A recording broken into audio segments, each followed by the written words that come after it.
Goodness to you. And I say goodness because I don't know whether it's morning, afternoon, or evening, but good is a word that should go before each and every one of them. I'm Sporty King, and welcome to Gift Friday. Gift Friday, I created it because so often we hear TGIF. Thank God it's Friday. But I say, what allure does Friday have to that person that took their last breath on Thursday? Or any other day before that, for all that matters. So I've learned to use what I've learned through Psalm 92 and 2. And that is, it is good to proclaim your unfailing love in the morning, your faithfulness in the evening. So while others use TGIF, I say TGIT. Thank God it's today. And then TGIT. Thank God it's tonight. Thus, I add what I've learned through Matthew 6 and 34. And that is, so don't worry about tomorrow, TGIT. For tomorrow will bring its own worries, TGIT. You see, today's trouble is enough for today. So I want you to consider another use of TGIF, and that is, trusting God is free. Think about it. What does it cost for you to be blessed with the greatest gift of the day? Waking up. Doesn't cost you a dime. And that moves us right into realizing that when we move the T from TGIF to the end, we get GIFT. And we find out that that gift is actually what we should be thanking God for all the time. And that's GIFT, God is for today.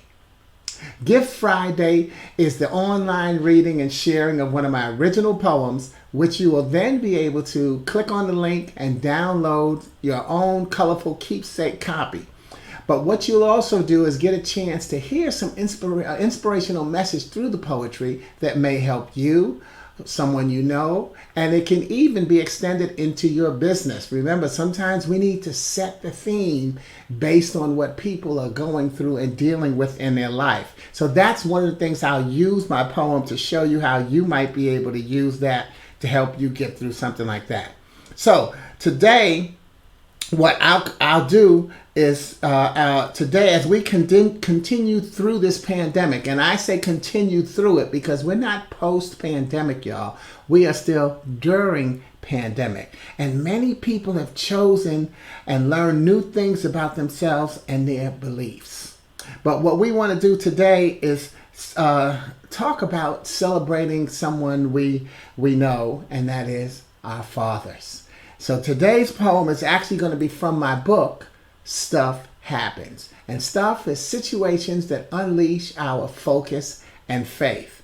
Stuff Happens is a book that has 4 life episodes that meld into one calm read to help you enjoy the challenge of remaining focused and maintaining your faith.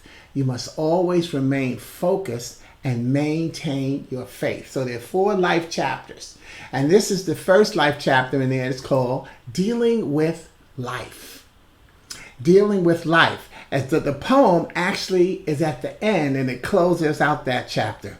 Now, what I want you to do, and P.S. by the way, that chapter opens up talking about how my mother's death, how I dealt with that. That's why I call it Dealing with Life. Because once my mother died, that closed me out in parents because my father had died 5 years earlier.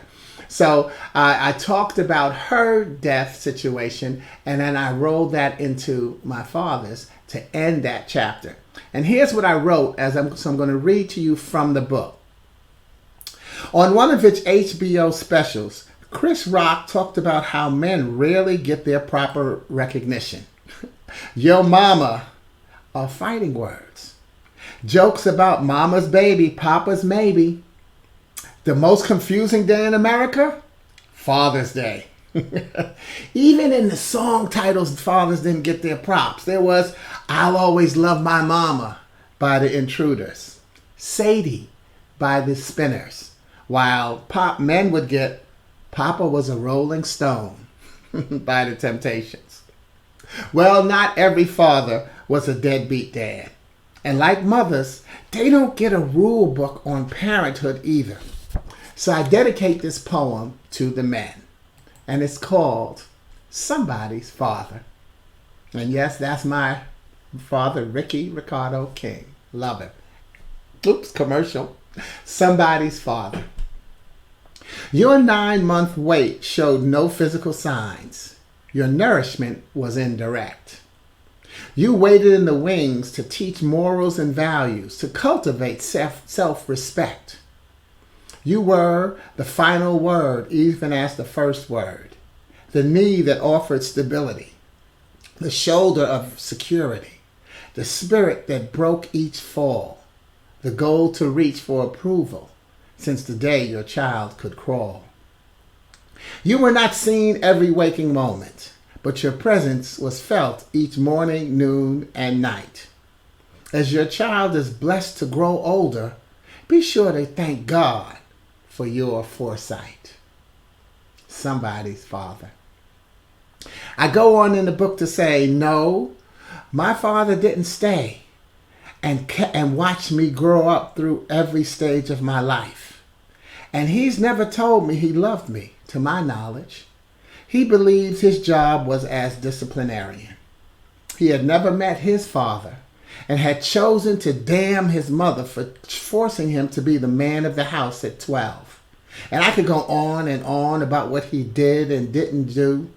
Yet I'd rather stop here and say that he is my role model for manhood.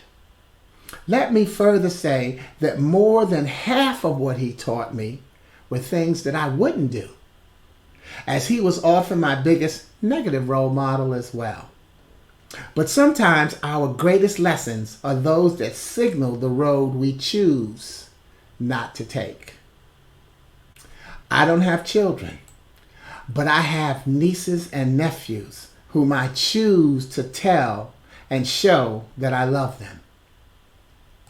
I chose to coach and referee community league basketball for 11 years without threatening or berating my players, while reminding them that another man was interested in their developing morals and values besides their father. I chose to volunteer at the Boys and Girls Club and teach them how bright their future could be. I chose to speak at senior citizen centers and remind them that their past has shed light on our present.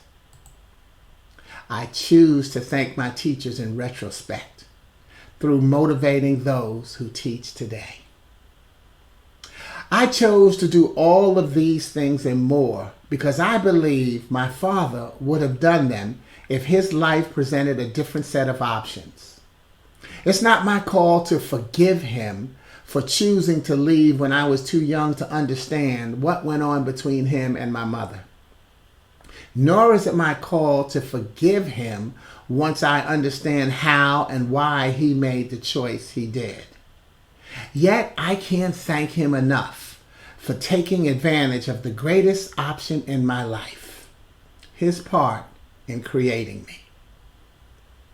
He had Alzheimer's at the time of my writing and dedicating that poem to him.